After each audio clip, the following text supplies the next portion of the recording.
Hello and welcome back to the channel. As always, I'm your host, Morgan.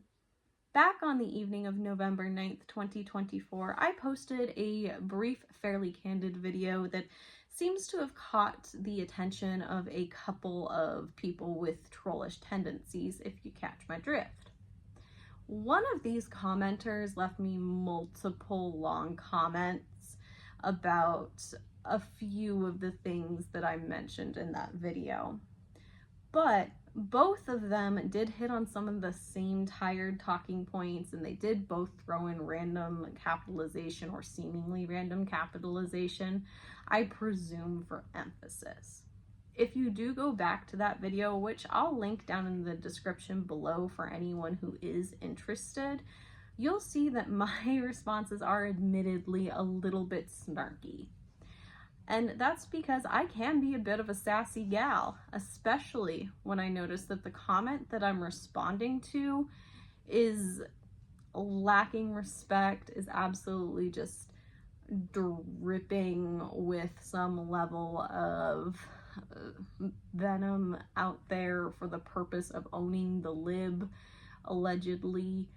And the talking points are totally not coming from a place of internalized propaganda. For the record, if someone ever does leave me a comment that does seem fairly well thought out, or at least an attempt at being well thought out with a level of respect, I will sit down, read it, and give them a thoughtful response in return.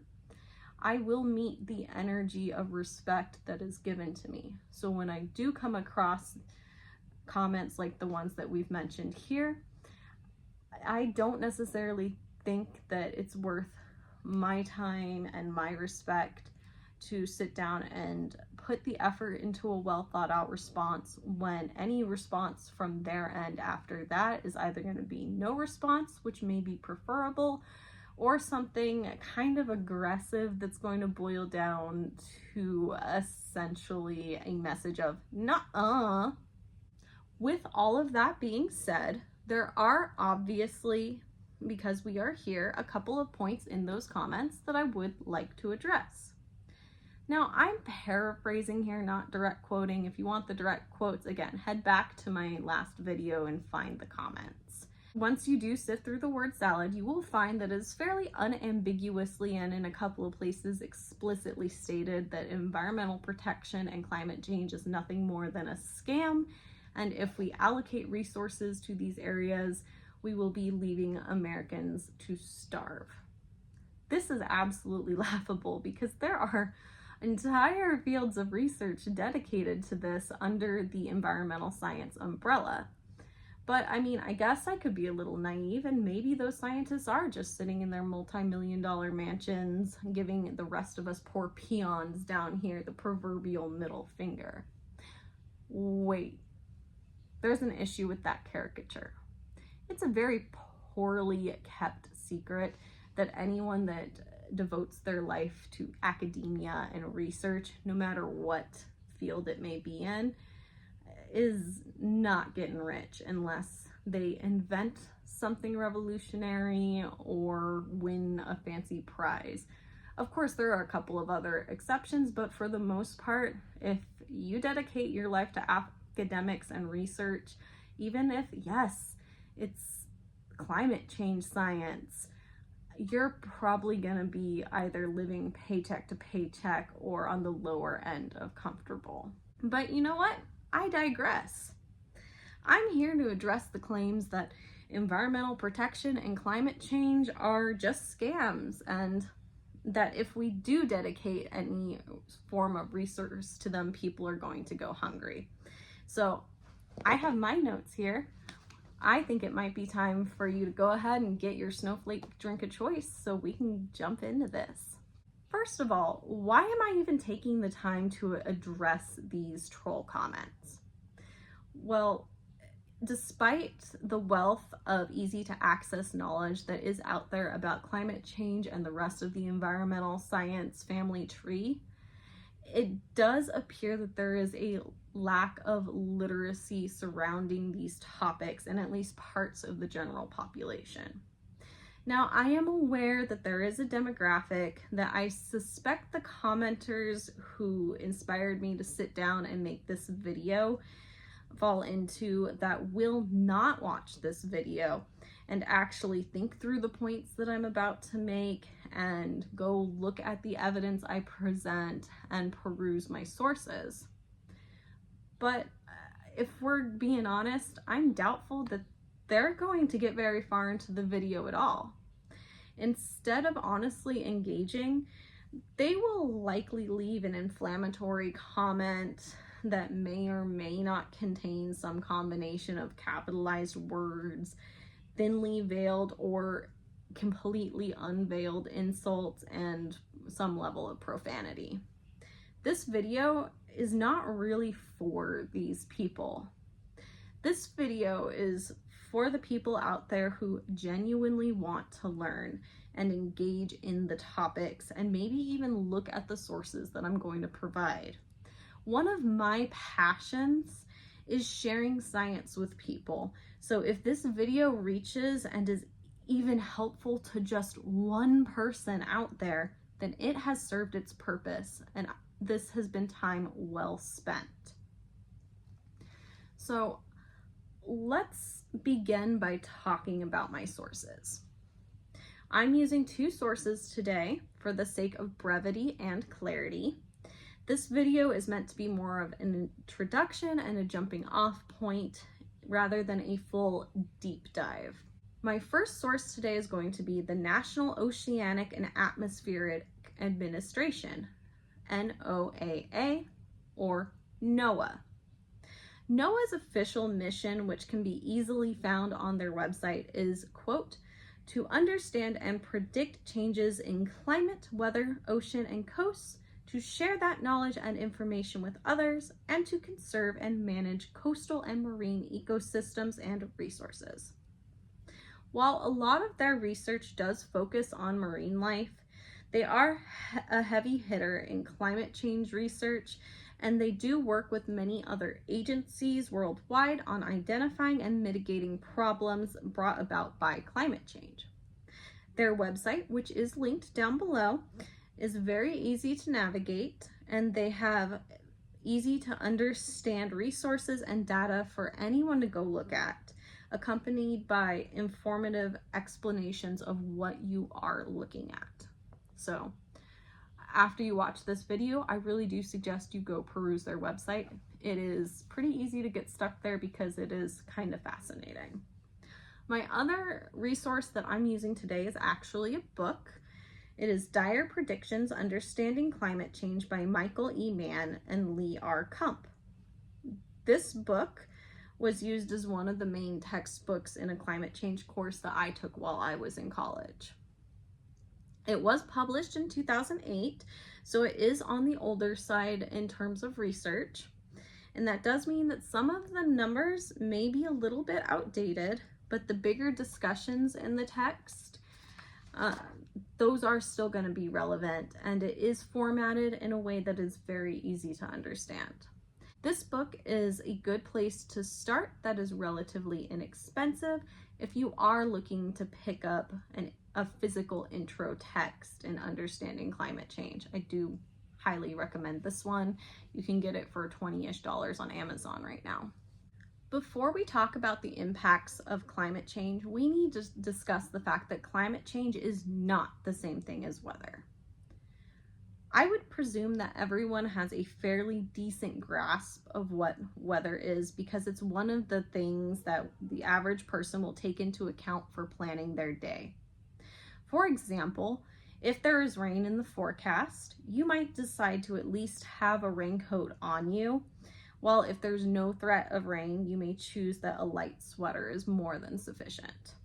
Weather is highly variable and can change drastically from day to day, which makes it difficult to predict even with our modern technology. Climate, on the other hand, varies much more slowly and is highly predictable. Climate represents average weather trends over the course of years. It will vary based on location and is influenced by things like latitude, proximity to the ocean, and atmospheric conditions. If we look back through Earth's history, we see that climate naturally cycles between cold periods, glacials, and warm periods, interglacials. These are known as the glacial-interglacial cycles, and they generally last about 100,000 years. If you look at this chart, you'll see the sections highlighted in yellow are interglacial periods. The x-axis represents thousands of years before the present. The black line in the middle is the glacial-interglacial cycle. The y value for this line is the temperature change. The orange line on top represents the solar radiation. We can mostly ignore this line for the purposes of this discussion. And the blue line on the bottom represents atmospheric carbon dioxide, or CO2. The Y value here is measured in parts per million, or ppm. Notice that there is a natural cycle of atmospheric CO2 that does correlate with the glacial-interglacial cycle.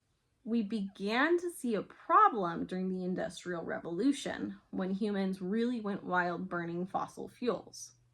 As a result, this was an exponential increase in greenhouse gases, notably CO2, being pumped into the atmosphere. Now we have definitive evidence that CO2 is directly impacting the global climate by accelerating changes. And yes, it is directly linked back to human activity. Natural CO2 emissions like volcanic eruptions are nowhere near enough to account for the quantity of CO2 that we are currently seeing in the atmosphere. Before we can talk about the impacts, let's talk about the natural carbon cycle. CO2 is released into the atmosphere by both human activity and natural occurrences, like volcanic eruptions and wildfires. CO2 can then be utilized with water by photosynthesizers like plants, algae, and cyanobacteria to make sugar, and they release oxygen as a byproduct of photosynthesis. The carbon from this process is stored in the sugars produced by photosynthesis. Some of it will be expelled again as CO2 by cellular respiration, while some of it will be utilized to make other organic molecules and essentially stored until it is eventually released again as CO2. Some CO2 will also be absorbed into bodies of water because water is an excellent sink for things like CO2 and heat. When you see a body of water, it's not just water. It's not just that H2O molecule. It's also dissolved gases and other molecules as well. Before the Industrial Revolution, this natural carbon cycle was reasonably in balance and has been one of the things that helped drive the natural glacial-interglacial cycle. Unfortunately, the exponential increase of CO2 into the atmosphere has thrown this cycle out of balance, and that now brings us to the impacts of climate change. First, let's talk about the rising average global temperature. Earth's temperature has risen by an average of 0.11 degrees Fahrenheit or 0.06 degrees Celsius per decade since 1850, or about 2 degrees Fahrenheit in total. The rate of warming since 1982 is more than 3 times as fast at 0.36 degrees Fahrenheit or 0.20 degrees Celsius per decade. This graph shows the yearly averages from 1880 to 2023 compared to the overall average of the 20th century. What we can see is that the years are not only getting hotter, but this rise in temperature correlates with the rising CO2 in the atmosphere. Based on the data, it is reasonable to conclude, and it is the overwhelmingly accepted conclusion, that human activity is one of, if not the primary reason for the acceleration of this warming trend. As the average global temperature rises, we also see changes in seasonal temperature trends. The warm season is longer and the cold season is shorter. So what exactly is the big deal if Earth is getting warmer? It may sound obvious, but there is a greater impact than just extending sundress season. Let's begin answering this question by talking about something that could at first glance be interpreted as a positive, which is the extension of the warm season and reduction of the cold season. One may think that if we have a longer warm season, then the growing season of plants is also going to be extended because they're not going to die off as soon in the year when it gets cold. Well, if true, we could then hypothetically increase crop production due to this longer growing season. The fact of the matter, however, is that plant growing seasons are determined by more than just temperature. They're also impacted by light availability, so day length, and precipitation trends, so the rainfall and things like that. Hypothetically, we could artificially supplement light and precipitation to achieve ideal conditions and thus extend this growing season. And this may be a very interesting conversation to have, but for this video, I'm going to end this little thought experiment here and move on with our greater conversation. It is important to remember that an extended warm season does not just mean that we're seeing these ideal warm temperatures for a longer period of time.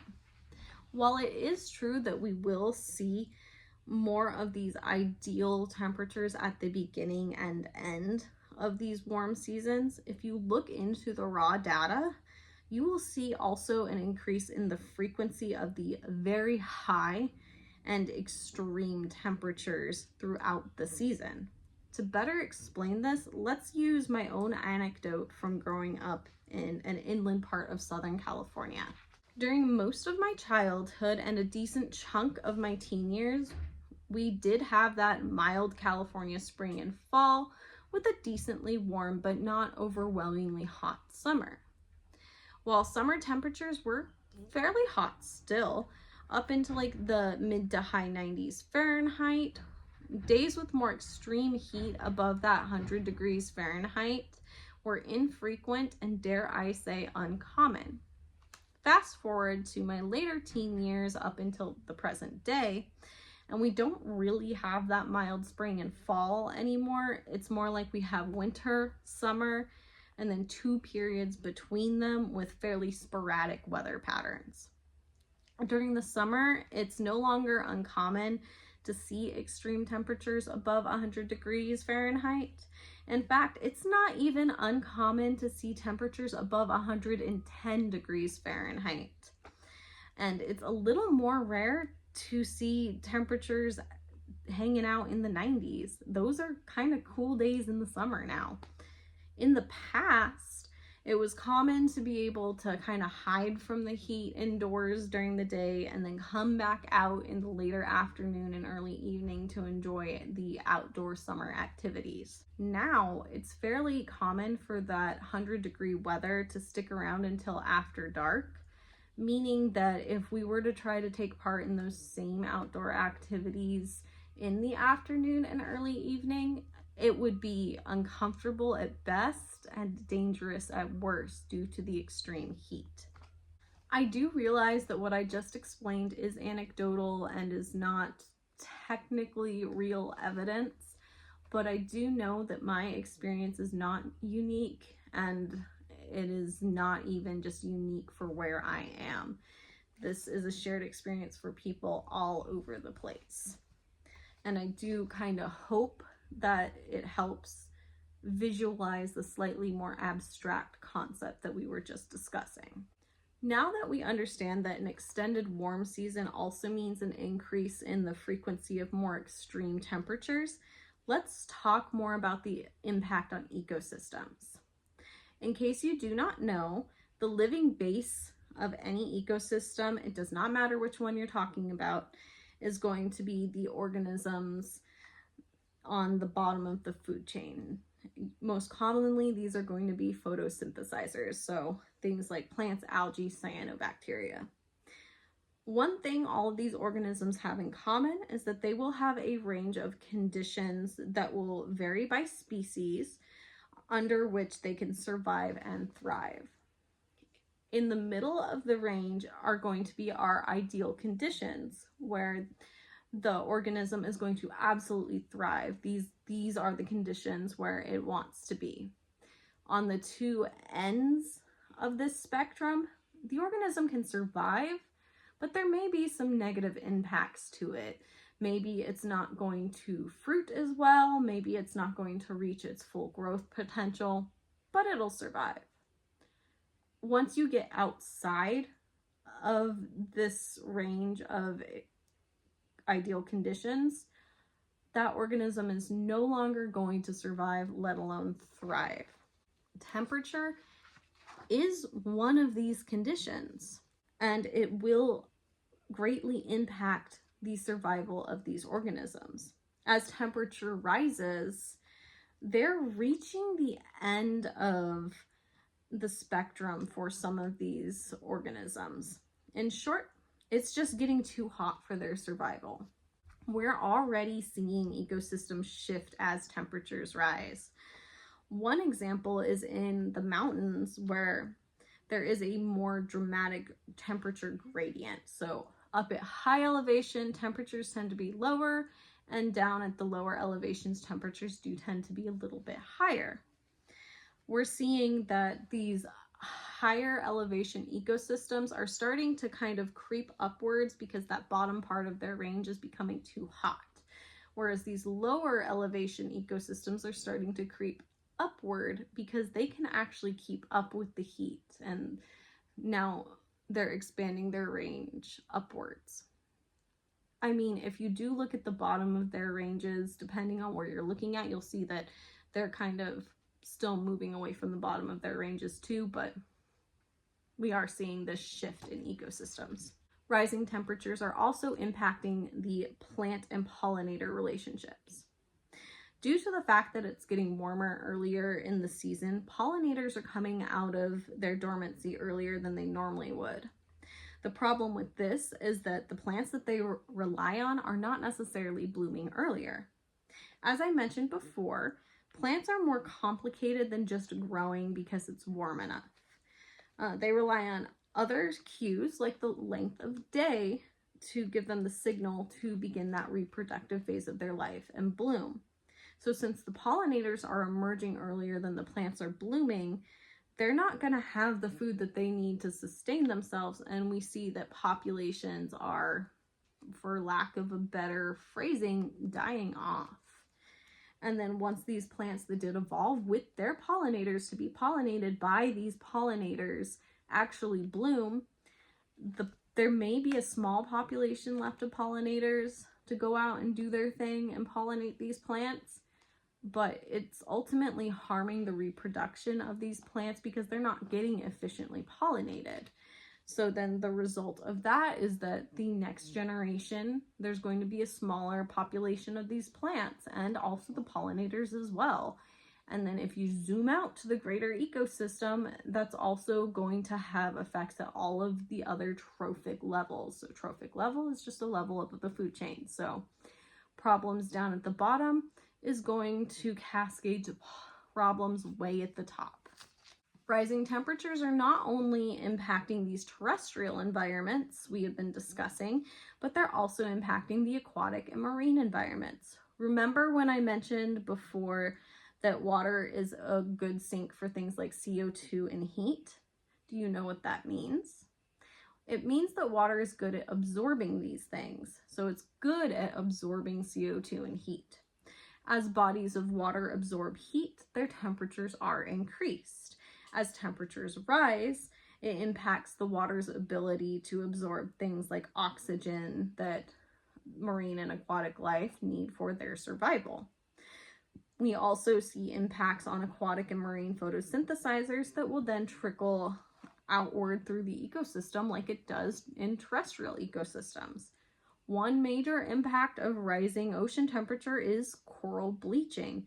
This is where the corals are expelling the algae that live in their tissues and then they turn white.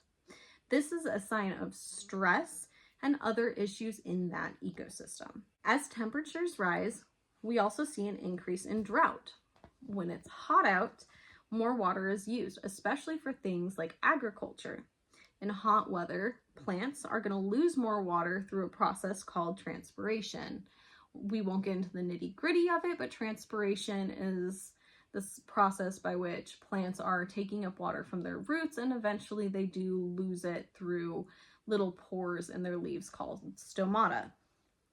And when they do lose a lot of water through transpiration, they're going to need more water just to survive, let alone thrive, which means that if it's in an agricultural setting, you're going to need to use more water to keep your crops alive. Here in California, we're almost always in a state of drought, but despite this, we are actually one of the agriculture heavy hitters. Why is this, you may ask? Well, it's because in the past we've been able to effectively rely on our snowpack up in the mountains. What is snowpack? Well, it's exactly what it sounds like. It's the result of all that snow that gets dumped up in the mountains during the storms, during the mid to late fall through early spring, I would say. As the mountains warm up, the snow then melts in the late spring through early fall. And then that water flows down the sides of the mountains through streams and rivers and all that jazz. And it can be used for many different things, whether it goes right back into the ecosystems downstream or is then utilized by the humans that rely on it for all of our water needs like agriculture. The problem that we're seeing now is that as the temperatures are rising, there's a shorter cold season. So that means there's just less snow up in the mountains by the end of this shorter cold season, which means there's also less water available as that snow melts, and then drought conditions are exacerbated. As the temperatures rise and drought conditions prevail, we do see more of these impacts that we've been discussing, especially as plants decline and eventually die. In the most extreme cases, we can see that entire forests will die off as the heat paired with other environmental stressors like the drought we discussed and other pests just overwhelm the defenses of those trees. As a result of these die-offs, there is an abundance of fuel for wildfires, which this will bring us to our next major impact of climate change: the increase in the frequency and intensity of natural disasters. Let's begin by talking about wildfire. I have talked about wildfire in other videos that I will link below, so I will try to make this section kind of brief. As the climate is changing, we are seeing an increase in temperatures, drought, and vegetation die-off, which creates the perfect conditions for wildfire. In recent years, there has not only been an increase in the number of fires burning, but also an increase in the intensity of these fires. In short, they are burning hotter, faster, and getting bigger. Larger, more intense fires makes it more difficult for people to fight them because these first responders need to make critical decisions at the moment to keep everyone safe, including themselves. Unfortunately, sometimes the only reasonable decision that can be made is to just evacuate the civilians and assess damage once the fire burns through. Because at the end of the day, structure damage is always going to be preferable to loss of life. And these emergency workers, like I said, do need to take their own lives into account as well as the civilians that they are trying to protect. The other major natural disaster that we really do need to talk about today is storm systems. The most dramatic end of the storm system spectrum is that of the hurricane. Hurricanes are essentially very beefy tropical storms. Back in 2023, it was all over the headlines when Hurricane Hillary rolled through California. While it's not unheard of to have hurricanes in California, it is more on the rare side, and Hillary did have some very serious impacts, like flooding, power outages, downed trees, and millions of dollars in damages, as well as 3 recorded deaths across the United States and Baja California. It is much more common for hurricanes to occur in other parts of the world, like the east coast of the United States. In these places, dealing with hurricanes is kind of just an unfortunate part of life. But as the climate changes and ocean temperatures rise, hurricanes are becoming wetter and more violent, resulting in more damages and more casualties. If we take a step down in the intensity scale away from hurricanes, we're still seeing that storms and other precipitation events are getting stronger, heavier, and in many places more frequent. So in some places, like where I'm from, we see a lot of drought because of climate change. In other places, you're seeing a lot of more frequent, scary storms. And then this is going to lead to other impacts such as flooding, which can wash out roads, damage buildings and other property, and then injure or even kill people, which is going to bring us to our final topic, the impacts of climate change on human health. Increasing temperatures put more people at risk of heat-related illnesses that can very quickly become deadly if the symptoms are ignored. More frequent and intense hurricanes increase the death tolls of these storms. Wildfires not only pose a threat when they burn through the area, but the smoke and ash can impact people many miles away, causing and irritating quite a few different respiratory problems. More flooding not only damages infrastructure, but increases the risk of coming into contact with waterborne diseases and hazardous chemicals that may have ended up in that water.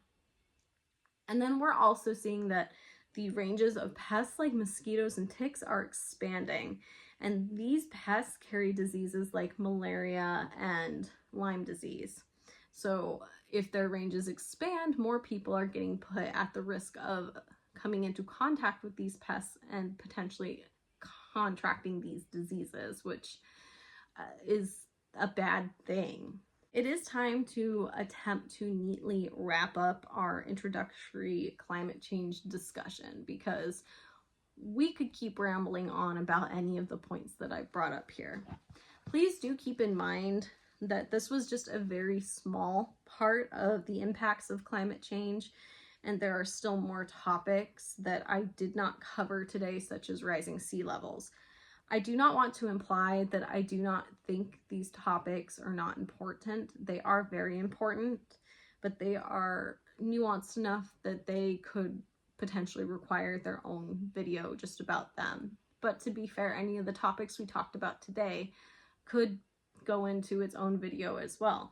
At this point, it is undeniable that climate change is real. It is also undeniable that human activity has accelerated it to a point that it cannot be naturally balanced without our intervention. This intervention comes in the form of environmental protection and regulations based on up-to-date research done by experts in the field. It is not only negligent, but asinine to claim that climate change is a hoax and that environmental protection is a scam. All I hear when someone says that they don't care about the environment and that climate change either isn't real or is blown out of proportion is that they are telling me that they are severely undereducated and likely fall for particular propaganda campaigns. I would hope that someone who thinks this way actually thinks about the information I presented here and perhaps takes a look at the source material. Being undereducated is not necessarily someone's fault, but in this day and age of the internet, it is very much a choice to remain that way. Do I even need to address the claim that if we invest resources into environmental protection and climate change, that Americans are going to go hungry? Because the fact of the matter is that if we don't invest resources into those areas, Americans are going to go hungry. So it's the exact opposite. As always, I do encourage you to look at my sources, especially NOAA's website. They have so many easy to understand resources there. If you want to learn more about any of the topics, there is a search bar and they'll pull up quite a few articles, some of them easier to understand than others. The book eyesight is also a really good place to start for anyone who wants an easy to understand text that does break these topics down with plenty of photos and diagrams. Again, I do highly encourage you to check my work, go back to my sources, and fact check me. And never just trust somebody because they said something on the internet. Because who am I but a girl that knows how to look into some things and say some stuff to a camera? That's all I have for you today. If you liked what I have to say, please leave me a like. If you want to add to the discussion or have a question for me, feel free to comment down below. If you want more videos from me, don't forget to click that little subscribe button. If you think I'm full of shit and want me to shut the hell up and maybe just get back into the kitchen where I belong, feel free to dislike this video. You can also leave me a comment telling me what you think about what I got wrong.